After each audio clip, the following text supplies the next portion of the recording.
The set was actually about 2 meter wide by 2 meter high, and everything was done in miniature. We made it in our lounge, downstairs our lounge. So we turned our whole studio into a black room. It's not a really big room. We could barely fit a jeep arm where we could go up and down, pan up and down.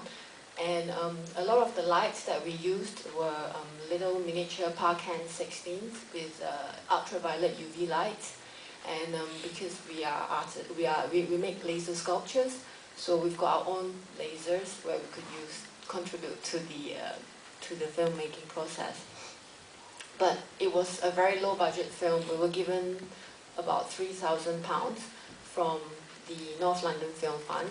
We pitched a concept which was meant for a music video and sort of developed the idea. And because we were supposed to shoot it using green screen, but it was going to be a lot of problems for us during post. So instead of shooting it on green, we decided to shoot black using black screen and hide most things with black. So a lot of the shots that you see are as it is. Only 2 shots was composited where she's flying out from the tree, and there was a particular zoom where this eye thing sort of zooms out. So that was a very basic compositing. And it was sort of a very organic process for Miguel and myself, because we've been working for the past 8 years making sculptures and installation, and we wanted to make a piece that reflects our discipline of using UV, lasers, and recyclable materials. So a lot of the sets were made from second-hand shops around London. We would go around and buy, say, £50, £100 of old furniture, break it apart, and make the set. And the set, one of the set was our old sofa. The sponge was made from our old sofa. So we were able to stretch the budget quite far because we practically made most things ourselves. And for the butterfly, the moth, which was actually adapted from a remote control toy that's sort of like flat its wings.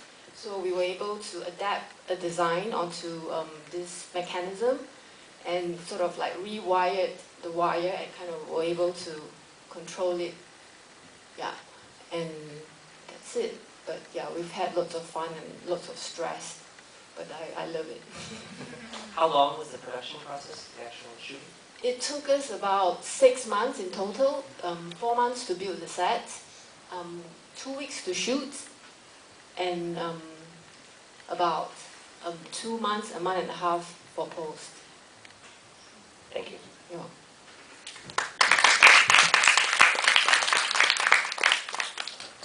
Oh, I thought you were.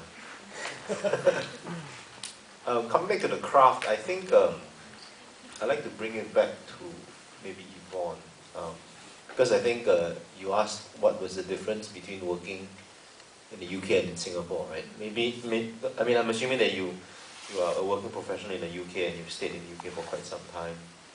And what I heard from the curators that you flew back here just for this screening. And for the food as well.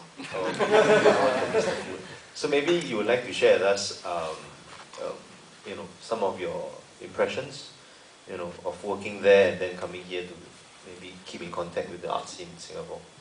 Well, I think that I was very intrigued about the idea of showing the film in Singapore, because I wanted to, for most filmmakers, I'm sure you would like to know what the audience think and whether people enjoyed it or not. So I think that for myself, working in Singapore and in the UK, I'm not sure if there is much of a difference. I think at the end of the day is what you're trying to achieve and make, and how far you can push yourself around the environment and the tools and the budget you are given. So it's pretty much up to individual, how far do you push the direction of your work.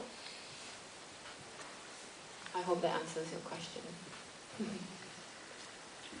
Okay, not to put you in the spotlight again, but I'm presuming you sat through the films just now, or okay. Nervous.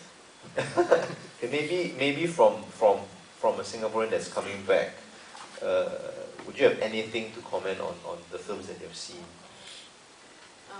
I think that it's really cool to see fellow filmmakers in Singapore making work, and I would love to be making a piece that has a Singaporean flavor that reflects a little bit more about my culture in Singapore. So yeah, I would love to, and I think that it's really cool to see so many talented filmmakers in Singapore. And there are a lot of filmmakers in the audience actually. I shall not name names, but you know, I will rely on you to ask the next question. So I was wondering if, can I also ask if, what do people think in terms of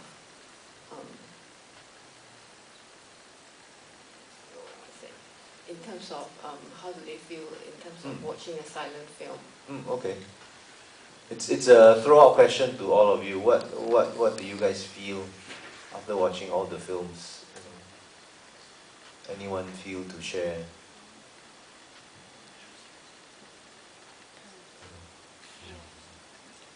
Murmurs and fidgeting, looking at the handphone. Okay, I think I'll still emphasize on, I guess, the filmmaker's voice. I know Benjamin, you have mentioned that, Zhi Wei, very briefly, I think maybe I will put the question to Rui An. You revisited the film, I mean the things that you've shot, right? And it was 3 years ago. Okay, now looking back, I know the film is basically about, a certain sense of maturity and prepubescence. Now that you are, old enough to defend in the country, what are your afterthoughts watching this film again?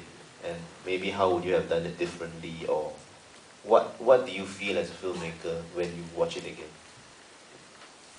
Well, actually, the film Older Children it feels a little odd for me to see it again because these people, as in the two people inside the film, they're actually my friends. They are 1 year younger than me, so in a sense they are my juniors. So it's interesting in the sense that the word older children actually reflects a period of our lives in which it's an awkward phase. It's between the innocence of childhood and the terrain of adult emotion.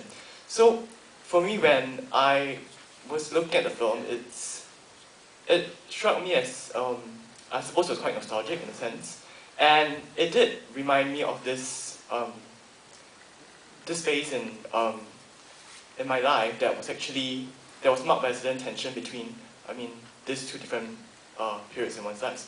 And the interesting thing about the two characters, Elisha and Renjie, is that actually when they were acting in the film, they were not exactly young, or actually they were about 15 years old.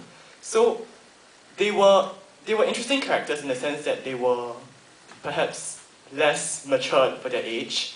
And I thought that it was interesting to see a story naturally grow out of their personalities and in terms of who they really are as people.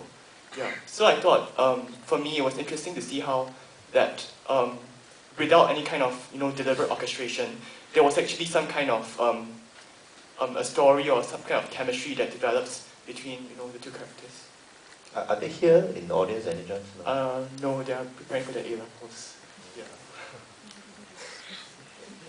Another common topic, I think, for a lot of filmmakers in Singapore, I wouldn't say it's a trend, but I think it's a topic. It's about the senior citizens, and I think Zhi Wei and Benjamin have actually touched on that. What I would like to ask them is